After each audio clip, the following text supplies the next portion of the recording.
السلام علیکم ورحمۃ اللہ وبرکاتہ۔ بسم اللہ الرحمن الرحیم۔ گھر پہنچتے ہی زہرا جمال اس طرح بستر پر گر گئی جیسے آندھی کے تیز جھونکے نے کئی دن کے باسی پھول کو شاخ سے الگ کر دیا ہو۔ اندھی ماں ٹھوکریں کھاتی ہوئی بیٹی کے بستر تک آئی اور اس لڑکی کی مزاج پرسی کرنے لگی جس کی شاہی ملازمت پر ایک غریب گھرانے کی زندگی کا انحصار تھا۔ نابینا ماں بیٹی کے ہونٹوں کی مسکراہٹ کیا دیکھتی، پھر بھی زہرا جمال نے اپنے لبوں پر جبری تبسم سجا لیا اور شگفتہ لہجے میں ماں کو بتانے لگی کہ اس کی طبیعت ٹھیک ہے، مگر درباری مصروفیات نے جسم کو تھکا ڈالا ہے۔ خوش فہمی کے سہارے زندہ رہنے والی ماں مطمئن ہو کر چلی گئی اور زہرا جمال کا ذہن منتشر خیالات کی آماج گاہ بن گیا۔ ایک تصور ڈوبنے بھی نہیں پاتا تھا کہ دوسرا ابھر آتا تھا۔ یہ ایک راز تھا کہ رقاصہ زہرا جمال علی عامر آفریدی کی شخصیت سے بہت زیادہ متاثر تھی۔ وہ جب بھی اس کی طرف دیکھتی تو دل میں ایک عجیب سی خواہش موجزن ہو جاتی۔ وہ آفریدی سے محبت نہیں کرتی تھی، لیکن اس نے یہ خواب ہمیشہ دیکھے تھے کہ کاش علی عامر جیسا کوئی نوجوان اس کا ہم سفر ہو۔ زہرا نے بہت پہلے دل ہی دل میں یہ عہد کیا تھا کہ جب بھی آفریدی کی طرح کوئی مرد اسے زندگی کے ناہموار راستوں پر نظر آئے گا، وہ اسے پکارے گی اور اپنا دل داغ داغ اس کے قدموں میں رکھ کر کہے گی، مسافر، میں نہ جانے کب سے تیرا انتظار کر رہی تھی، میری طرف دیکھ کہ ان آنکھوں میں کیسے چراغ روشن ہیں، اور دل پر نظر ڈال کے وہاں آرزوؤں کے کتنے سمندر قید ہیں۔ پھر وہ اسے اپنے شیشہ جسم و جاں کے ٹوٹنے کا ایک ایک راز بتا دے گی۔ اگر اس نے شیشے کے بکھرے ہوئے ٹکڑوں کو اپنی اعلیٰ ظرفی کے دامن میں سی لیا تو وہ خود کو دنیا کی سب سے خوش نصیب عورت سمجھے گی، اور اگر وہ نظر پھیر کر چلا گیا تو اسی طرح سرے دربار ناچتی رہے گی یہاں تک کہ اس کے پاؤں شل ہو جائیں گے اور گھنگرو ٹوٹ کر اہل زر کے قدموں میں بکھر جائیں گے۔ زہرا جلتے ہوئے ذہن کے ساتھ سوچ رہی تھی کہ آج اس کی زندگی میں وہ دن آیا بھی تھا تو کس انداز سے آیا تھا۔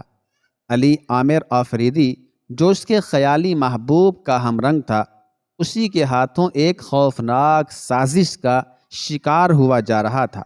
اچانک زہرا جمال کے ذہن میں ایک برق سے لہرائی اور پھر یہی برق اس کے دل پر چمکی۔ پھر اسے اپنی روح میں ایسی تپش محسوس ہوئی کہ وہ بستر پر دراز نہ رہ سکی۔ ماضی کی بربادی، حال کی ساری شکستگی اور مستقبل کے تمام خوابوں کو فراموش کر کے وہ اٹھ کھڑی ہوئی۔ زہرا کے دل و دماغ ایسے زلزلے کی زد پر تھے جو اسے تباہیوں کے مدفن کی طرف پکار رہا تھا۔ رقاصہ نے گھبرا کر اپنے کمرے کا دروازہ بند کر دیا۔ زہرا جمال ملک کافور کی سازشی ہواؤں کو اندر نہیں آنے دینا چاہتی تھی، مگر وہ اقتدار کی ہوائیں تھیں۔ ایک بے سہارا اور کمزور رقاصہ کے مکان کے روزنوں سے گزر آئیں۔ دروازے رکاوٹ بنے تو گرا دیے گئے، دریچوں نے مزاحمت کی تو توڑ دیے گئے۔ ہواؤں کو آنا تھا، وہ اندر آ گئیں۔ زہرا جمال ضرب اقتدار سے ٹوٹ کر بکھرنے ہی والی تھی کہ اس کے معصوم جذبوں نے اسے سمیٹ لیا۔ وہ لڑکھڑا کر منہ کے بل زمین بوس ہونے ہی والی تھی، لیکن ایک آرزوئے خون گشتہ نے اسے بڑھ کر سنبھال لیا، اور پھر اس شکستہ عورت نے ایک نئے جذبے کو تخلیق کیا۔ وہ بڑی عجیب رات تھی کہ جب درباری رقاصہ زہرا جمال گہری تاریکی میں علی عامر آفریدی کے دروازے پر دستک دے رہی تھی۔ آخر مسلسل کئی دستکوں کے بعد دروازہ کھول دیا گیا۔ دروازہ کھولنے والا خود علی عامر تھا۔ وہ اندھیروں کی قبا میں لپٹے ہوئے ایک انسانی ہیولے کو دیکھ کر جھجکا اور پھر نہایت سخت لہجے میں کہنے لگا، تم کون ہو جو نصف شب کے قریب میرے مکان تک آئے ہو؟ آخر تم کس مصیبت کا شکار ہو؟ جلدی بتاؤ، مجھے وحشت ہو رہی ہے۔ میں زہرا جمال ہوں، آنے والے نے تھکی تھکی آواز میں کہا، اور علی عامر حیرت سے چونک اٹھا۔ رات کے سناٹے میں ایک نسوانی لہجے کی گونج نے اسے عجیب سی ذہنی پریشانی میں مبتلا کر دیا تھا۔ آفریدی سوچ بھی نہیں سکتا تھا کہ آدھی رات کے قریب کوئی اجنبی عورت بھی اس کے گھر تک آ سکتی ہے۔ دروازے پر کھڑے کھڑے اس نے چند لمحوں میں اپنی تمام رشتہ دار خواتین کے بارے میں سوچ ڈالا، مگر اس نام کی کسی عورت سے آفریدی کا کوئی خاندانی تعلق نہیں تھا۔ میں زہرہ جمال کو نہیں جانتا۔ بالآخر علی عامر آفریدی نے دروازے پر کھڑی ہوئی عورت کو بڑی بے رخی کے ساتھ پہچاننے سے انکار کر دیا۔ مجھے اندر آنے دیجیے۔ زہرا کے لہجے میں التجا تھی۔ میں اندر آ کر سب کچھ بتا دوں گی، پھر آپ مجھے پہچان جائیں گے۔ اگرچہ ایک لمحے کے لیے آفریدی کی غیر معمولی ذہانت نے حالات کے اس زاویے پر بھی سوچا تھا کہ ایک اجنبی عورت کی آمد اس کے خلاف کوئی سازش نہ ہو، لیکن وہ فطرتاً شجاع تھا، اس لیے ان معمولی واقعات سے گھبرانا اس کی سرشت نہیں تھی۔ خاتون، تم اندر آ جاؤ، یہ کہہ کر علی عامر نے راستہ چھوڑ دیا اور زہرہ جمال رات کی تاریکی میں اس پٹھان زادے کے مکان میں داخل ہو گئی جو چند روز بعد سلطان علاء الدین خلجی کا سفیر بن کر سرکش راجپوتوں کے دربار میں جانے والا تھا۔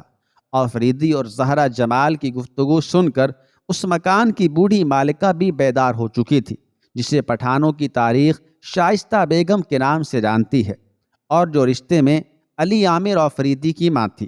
شائستہ بیگم کے ساتھ اس کی بیٹی عالیہ آفریدی بھی جاگ گئی تھی۔ جب ماں اور بیٹی نے آفریدی کے ساتھ ایک اجنبی عورت کو مکان میں داخل ہوتے ہوئے دیکھا تو وہ چونک اٹھی۔ ان کی پوری زندگی میں بڑی انہونی بات ظاہر ہوئی تھی۔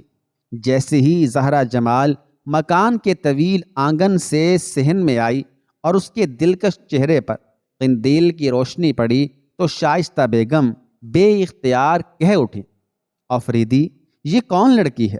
ماں کے لہجے میں کرختگی بھی تھی اور دبی دبی نفرت بھی۔ پٹھانوں کی مخصوص رسمیں کسی اجنبی عورت کو شب کے اندھیرے میں ایک اجنبی مرد کے ساتھ برداشت ہی نہیں کر سکتی تھی۔ یہ مجھے نہیں جانتے، مگر ایک معزز سردار ہونے کے سبب میں ان سے بخوبی واقف ہوں۔ رقاصہ زہرہ جمال بہت آہستہ لہجے میں بول رہی تھی۔ میں نے بہت سوچا کہ میں اس معاملے میں وہی کردار ادا کروں جس کا مجھے حکم دیا گیا ہے، مگر میری خاندانی غیرت نے گوارا نہیں کیا کہ سردار آفریدی کے دامن پر میری وجہ سے بدنامی کا کوئی داغ ابھر آئے۔ زہرہ جمال کا لہجہ بہت پرسوچ تھا اور اس کی زبان سے ادا ہونے والا ایک ایک لفظ دل کی گہرائیوں سے ابھر رہا تھا۔ رقاصہ کی بات سن کر شائستہ بیگم کی جہاں دیدہ نظروں میں کئی سوالات ابھرنے لگے تھے۔ کیا سرے دربار ناچنے والی عورتیں بھی غیرت کا مفہوم سمجھتی ہیں؟ شائستہ بیگم نے بڑے جارحانہ انداز میں زہرہ جمال کے احساس پر نشتر زنی کی تھی۔ ہاں مادر محترم، ایک رقاصہ بھی اپنے سرمایہ غیرت کو محفوظ رکھ سکتی ہے۔ شہنشاہوں کے دربار میں جسم یقیناً پامال ہو جاتے ہیں، لیکن جذبات نہیں خریدے جا سکتے۔ انسانی جذبات تو اتنے پاگل اور سرکش ہوتے ہیں کہ وہ جبراً کسی کے اقتدار کو تسلیم نہیں کرتے۔ میں خاندانی رقاصہ نہیں ہوں۔ میرا باپ بھی ایک غیرت مند قبیلے کا سپاہی تھا جسے جنگ کے عفریت نے نگل لیا۔ پھر وقت نے وہ ستم کیے کہ قبیلہ قبیلہ نہیں رہا اور خاندان خاندان نہیں رہا۔ یہ کہتے کہتے زہرہ جمال کی پلکیں بھیگنے لگیں، مگر وہ عجیب آہنی اعصاب کی عورت تھی۔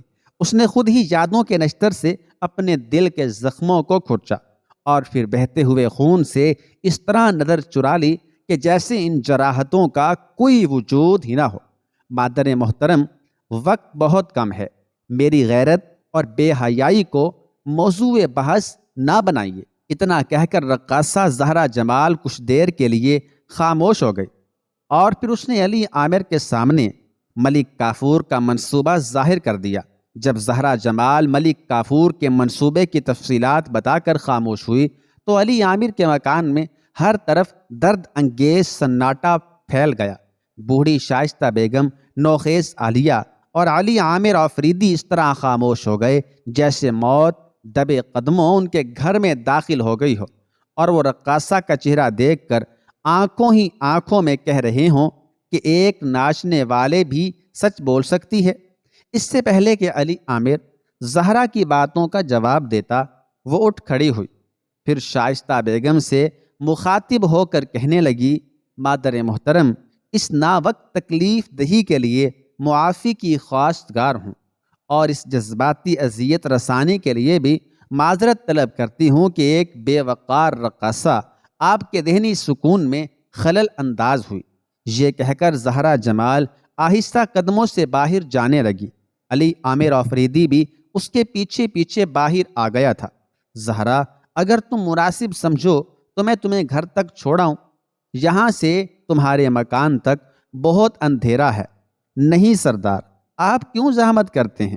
تنہائی پا کر زہرا جمال کے دل کا درد اس کے ہونٹوں تک آ گیا تھا۔ اندھیرے کے مسافر کو تاریکیوں سے ڈر نہیں لگتا۔ میں تو پیدا ہی اندھیروں میں ہوئی تھی کہ دنیا میں میری آمد سے 3 ماہ پہلے ہی والد محترم کا انتقال ہو چکا تھا۔ اب میرا تعلق قبیلہ شب سے ہے، پھر میں اندھیروں سے کیوں گھبراؤں؟ زہرا جمال آہستہ آہستہ آگے بڑھ رہی تھی۔ علی عامر بھی اس کے دوش بدوش چل رہا تھا۔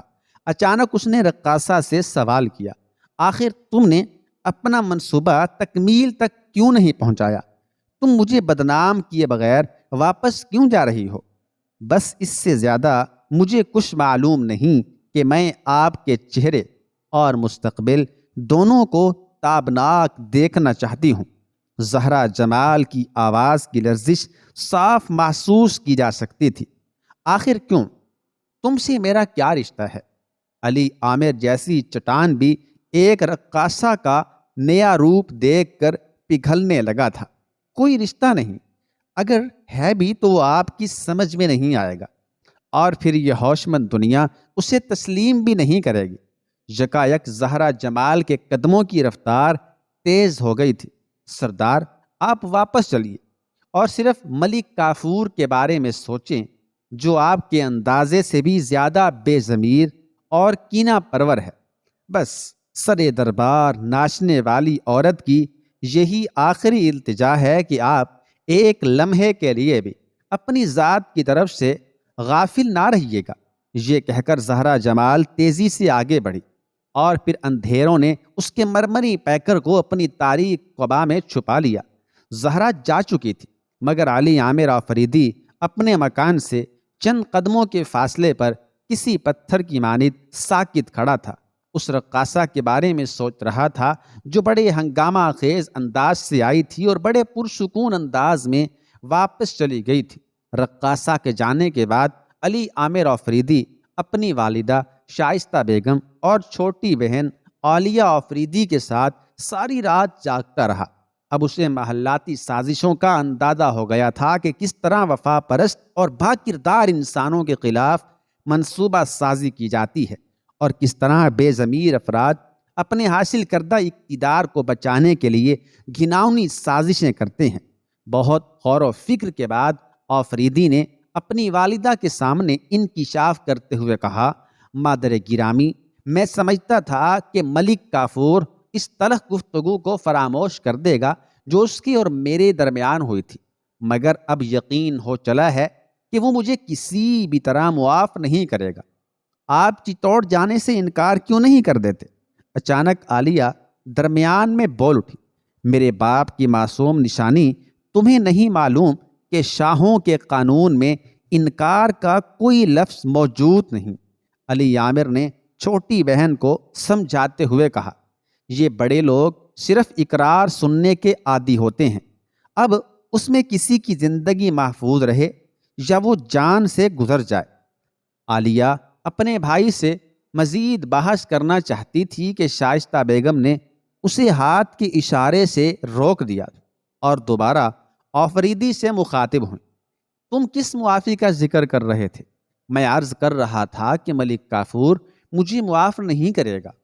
آفریدی اپنی والدہ کے سامنے بہت آہستہ لہجے میں بولتا تھا۔ کیسی معافی؟ شائستہ بیگم نے پریشان لہجے میں بیٹے سے سوال کیا۔ آفریدی چند لمحوں تک کچھ سوچتا رہا، پھر اس نے اپنی چھوٹی بہن عالیہ کو حکم دیتے ہوئے کہا کہ وہ دوسرے کمرے میں چلی جائے۔ آفریدی اپنی زندگی کا اس قدر خوفناک راز ایک معصوم بچی کے سامنے بیان کرنا نہیں چاہتا تھا۔ عالیہ جب اپنے چہرے پر شدید ناگواری کے اثرات لیے ہوئے کمرے سے اٹھ کر چلی گئی تو علی عامر نے ملک کافور سے ہونے والی گفتگو کے بارے میں اپنی والدہ کو سب کچھ بتا دیا اور اس کے ساتھ ہی اپنی خواہش کا اظہار بھی کیا۔ میں کل یا پرسوں چتور روانہ ہو رہا ہوں، کون جانے میرے پیچھے ملک کافور کا عیار ذہن کیا سوچتا ہے، اس لیے مناسب ہے کہ آپ کل صبح سویرے ہی ہانسی تشریف لے جائیں۔ ہانسی دہلی سے کوئی 60 میل دور ایک چھوٹا سا شہر یا قصبہ ہے، مگر تاریخی اعتبار سے اس مقام کو بڑی اہمیت حاصل ہے۔ ہانسی میں حضرت بابا فرید گنج شکر رحمۃ اللہ علیہ نے 12 سال قیام فرمایا تھا، اور ایسی مبارک سرزمین پر چشتیہ سلسلے کے مشہور بزرگ حضرت شیخ جمال الدین ہانسوی رحمۃ اللہ علیہ کا مزار آج بھی اہل دل کے لیے مرکز نظر ہے۔ ہانسی جانے سے کیا ہوگا؟ شائستہ بیگم نے حیران ہو کر بیٹے سے پوچھا۔ کم سے کم اپنے لوگوں کے درمیان آپ کو تنہائی اور عدم تحفظ کا احساس تو نہیں ہوگا؟ وہاں ہمارے کچھ رشتہ دار موجود ہیں۔ شائستہ بیگم نے بڑے تحمل سے آفریدی کی بات سنی اور پھر نہایت ٹھہرے ہوئے لہجے میں کہا، کیا تمہیں یہ اندیشے تو پریشان نہیں کر رہے ہیں کہ تمہاری غیر موجودگی میں ملک کافور ہمیں ستانے کی کوشش کرے گا؟ اندیشے نہیں مادر محترم، کچھ یقینی شکلیں میری آنکھوں کے سامنے ابھر رہی ہیں۔ اب میں کسی حال میں بھی اس پر اعتبار نہیں کر سکتا۔ علی عامر آفریدی بہت زیادہ مضطرب نظر آنے لگا تھا۔ شائستہ بیگم نے بیٹے کو سمجھانا چاہا کہ انسانی مقدرات اٹل ہوتے ہیں، وہ مکان یا شہر کے تبدیل کرنے سے ٹالے نہیں جا سکتے، مگر آفریدی اپنی اس منطق پر اصرار کرتا رہا کہ جب کسی جگہ آگ بھڑک اٹھے تو انسان کے لیے لازم ہے کہ وہاں سے ہٹ جائے، ورنہ شعلوں کی تپش اسے بھی متاثر کر دے گی۔ بالآخر ایک طویل بحث کے بعد شائستہ بیگم اس بات پر آمادہ ہو گئیں کہ کل صبح وہ اپنی بیٹی عالیہ کے ہمراہ دہلی سے ہانسی روانہ ہو جائیں گی۔ والدہ کے اس فیصلے سے آفریدی کی بے چینیوں بے قراریوں میں کسی حد تک کمی آ گئی تھی۔ پھر جب سورج طلوع ہوا تو علی عامر نے اپنی ماں اور بہن کو رخصت کرتے ہوئے کہا، آپ دونوں میری چتور روانگی کو ایک عام سفر سے تعبیر نہ کریں۔ میں جانتا ہوں کہ سلطان کے تیور بہت نازک ہیں، اگر چتور سے کوئی مثبت جواب نہیں آیا تو پھر کچھ بھی ہو سکتا ہے۔ اگر بساط اقتدار پر جنگ کی ایک چنگاری بھی رکشا نظر آئی تو پھر ایک بہت بڑا علاقہ خوفناک آگ کی لپیٹ میں آ جائے گا۔ نتیجتاً مجھے بھی اس وقت تک برسرے پیکار رہنا پڑے گا جب تک آسمان سے کوئی فیصلہ نازل نہ ہو جائے، اس لیے میری واپسی میں تاخیر کا امکان بھی موجود ہے۔ میں تو صرف تیری ضد کی وجہ سے دہلی چھوڑ رہی ہوں، ورنہ گردش وقت کے لیے سارے فاصلے یکساں ہیں۔ آفات و مصائب کی نگاہ میں کیا دہلی اور کیا ہانسی، انسان کو ہر حال میں خدائی رحمت پر، اللہ کی رحمت پر نظر رکھنی چاہیے کہ وہی محافظ اعلیٰ ہے۔ باقی سہارے تو کاغذ کے سائبان ہیں جو ہوا کے ایک معمولی جھونکے سے گر جاتے ہیں۔ شائستہ بیگم نے اپنے بیٹے کو محبت آمیز لہجے میں نصیحت کرتے ہوئے کہا، تم صرف اپنی منزل کی طرف دیکھو کہ جہاں خدا نے تمہیں پہنچا دیا ہے وہ ایک مشکل مقام ہے۔ اسے بس ایک ہی صورت میں برقرار رکھا جا سکتا ہے کہ تم سلطان کے اعتماد پر پورے اترنے کی کوشش کرو۔ وزیر و امیر کیا کہتے ہیں ان کے بارے میں سوچ کر اپنی ذہنی صلاحیتوں کو برباد نہ کرو۔ جاؤ فرزند جاؤ، خدا تمہارے حوالے سے تمہارے بزرگوں کی روایتوں کو زندہ رکھے۔ جانے والے چلے گئے اور فضا میں بہت دیر تک شائستہ بیگم کے دعائیہ کلمات کی گونج سنائی دیتی رہی۔ والدہ اور بہن کو رخصت کرنے کے بعد آفریدی کسی حد تک مطمئن نظر آ رہا تھا، لیکن زہرا جمال کے واقعے نے اس کے سینے میں بیک وقت ایک وقت ہی کئی حشر اٹھا دیے تھے۔ دوسرے دن علی عامر آفریدی علاء الدین خلجی کے دربار میں حاضر ہوا تو ہر شے معمول پر نظر آ رہی تھی، لیکن ملک کافور کا چہرہ خلاف معمول بہت زیادہ بجھا بجھا محسوس ہوتا تھا۔ جب بھی آفریدی اسے غور سے دیکھنے کی کوشش کرتا تھا وہ فوراً ہی نگاہیں چرا لیا کرتا تھا۔ یا تو یہ ملک کافور کی مجرمانہ وحشت تھی یا پھر اسے اپنے منصوبے کی ناکامی کا صدمہ تھا، جس نے ملک کافور سے وہ اطمینان و غرور چھین لیا تھا جس کی بنیاد پر وہ دوسرے اہل دربار کو تمسخر آمیز نظروں سے دیکھتا تھا۔ آفریدی نے کچھ دیر تک ملک کافور کے چہرے کو پڑھنے کی کوشش کی، مگر پھر جلد ہی اس نے ایک بے ضمیر اور بے غیرت انسان کو اپنی نگاہ کے دائرے سے نکال پھینکا۔